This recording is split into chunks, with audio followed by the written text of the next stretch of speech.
Hey everybody, today I am coming back and taking a break from watching Lord of the Rings and playing Skyrim to bring you another Overwatch video.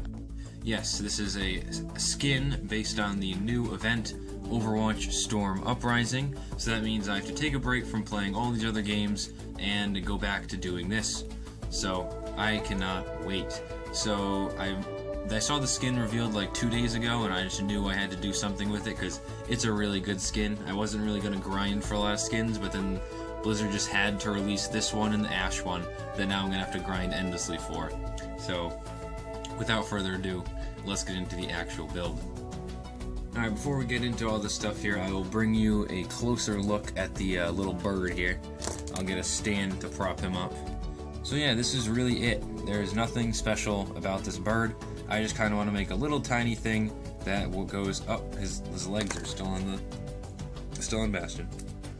So I wanted to make like a little tiny bird build for this Bastion. Obviously it's not directly to scale, but I thought it's pretty good scale. You can't really make a bird that well when it's this tiny, but I just kind of want to give a general idea of the new bird, and that's all it is. Let's just get into the main thing that people actually care about or may care about: Bastion.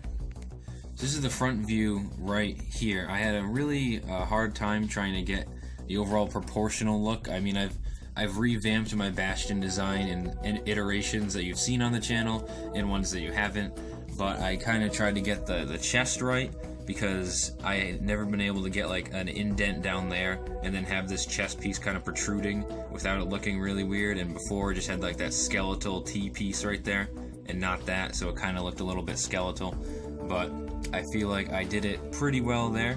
So yeah, this is the front view. You can see the shoulder pads and then the actual shoulder and the arms going down.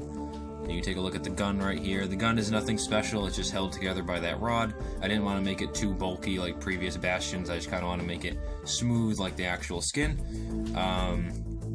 Cut down to the side, we have just this kind of a better view of the gun right here. That gun, I mean, the actual skin itself has red spiraling up it, and it has red detailing across the across the skin, but it was very hard to get that red detailing. I tried it the best I could, but obviously I can't do it that well. So yeah, that's the gun. Moving on to the, I'm not cutting that out. Moving on to the back right here, get this a little less lighted here. You kind of just see the back, it's nothing special. You can kind of see the back of the legs that are smooth now, other than, that are different than my other Bastions, which had just like the stud there. I thought I'd smooth it over. I tried using a cheese slope, didn't look that great. So yeah. Other side, you can kind of see a better view of the gun and the shoulder armor, the mini gun. And then back over here. The head, I did a little bit differently this time.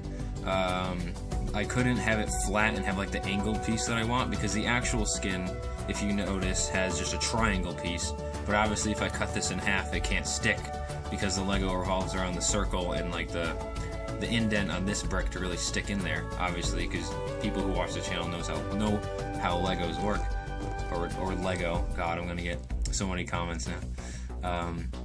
So yeah, I kind of wanted to do that head a little bit differently, so I connected a rod to the bottom right here, as you can see in the hole in his head, and yeah, I feel like it came out pretty nice, because my old ones couldn't even rotate the head, but now this one can.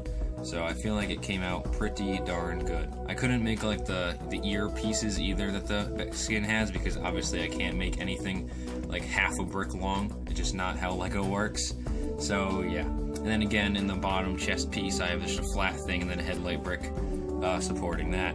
So that is it. I mean, unless you want to take a look at the legs. The legs are kind of just a one-dimensional build.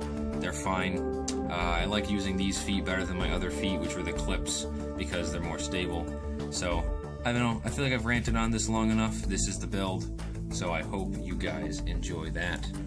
So yeah, I really hope you guys enjoyed this little build here. I mean, this is the best that I can possibly make it, even though I was making this video in a crunch time, because I literally made this in less than 24 hours for the Overwatch Storm Uprising event, because I think it'll be really fun.